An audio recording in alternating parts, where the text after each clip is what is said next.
Joining us now from Washington is Duyeon Kim. She's the Deputy Director of the Center for Arms Control and Non-Proliferation. Duyeon, good morning to you.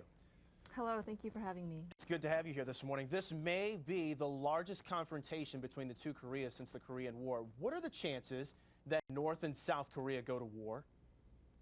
Well, first of all, this attack, by far, compared to provocations in the past, is much more serious and much more provocative. It's a direct attack on the South Korean territory. It has killed civilian lives and injured much more.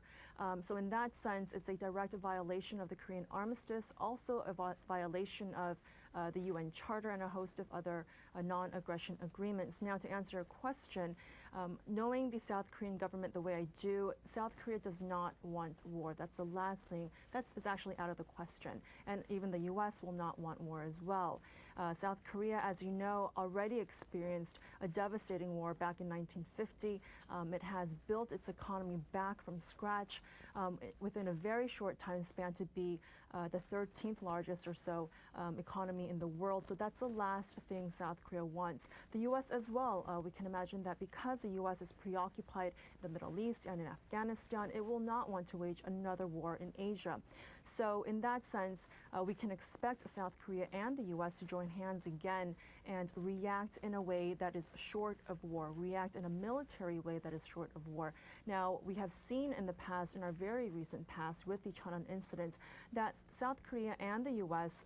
Joined hands and they reacted by engaging in a series of naval and military drills in the East and the West Sea. So that would be an example of how they can react militarily short of war. Now, we've also heard the South Korean President Lee Myung-bak order his military to attack or to hit North Korean missile bases along its coast if it is necessary, if it is deemed that North Korea engages in more provocations. So, Duyeon, let's do the hypothetical if. If, let's say, in the event of war, or even a military confrontation, will North Korea use nuclear weapons? Well, it's always very difficult to get in the mind of North Korean leader Kim Jong-il, but I would really think that the North Korean leader would not be so foolish as to first to get himself into a war, to trigger a war, or to start a war himself. Because the North knows very well that the minute it does that, the U.S. can wipe it out instantly. So I do not think that that is on the top of the North Korean leadership's agenda. Now, your hypothetical if there is a war, now this is a very difficult question. We do not know if North Korea will in fact use its nuclear weapons. But what we do know is that North Korea has nuclear weapons. It has, and it will further develop its nuclear weapons because it needs to, according to the North, defend itself from what it calls hostile U.S. policies against it. So in that sense, but also the conventional wisdom here in the States and in Korea and across the world is that even though North Korea has nuclear capabilities, it is uncertain whether North Korea has the ability to miniaturize nuclear warheads, to mount it on top of a missile to use for war. North Korea has shown an American scientist its enrichment plant. We know that it's modern. We know that it has the capability of producing an atomic weapon.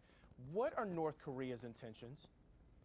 Well, again, it's very difficult to know exactly what North Korean intentions are, but I think there is an element of North Korea wanting to achieve both a domestic and an international objective. Domestically, as we all know, or as we think we know, North Korea is preparing for a leadership succession, and it has a fast approaching deadline to become a mighty and prosperous nation by 2012. So that's the domestic aspect. The international component may be that North Korea is trying to elicit more talks to resume negotiations with the U.S.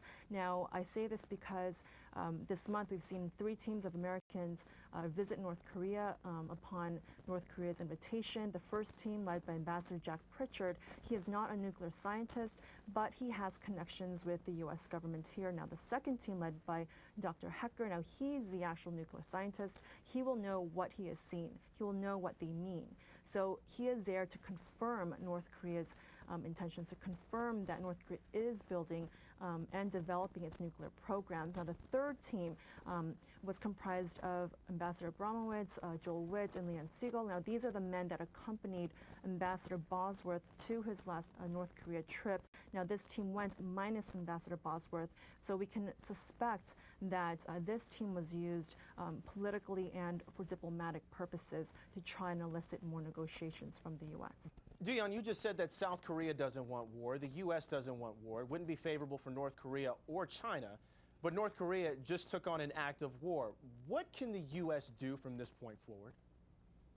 Well, the U.S. really has very limited options right now. It could try to talk with North Korea, but the U.S. has made it very clear that it will not be forced into negotiations. It will not buy the same horse twice, as we've heard numerous times. The U.S. could slap additional sanctions, but then people question the effectiveness of sanctions that are in place right now. The U.S. could prod China, which it should prod China to take an active role in this situation.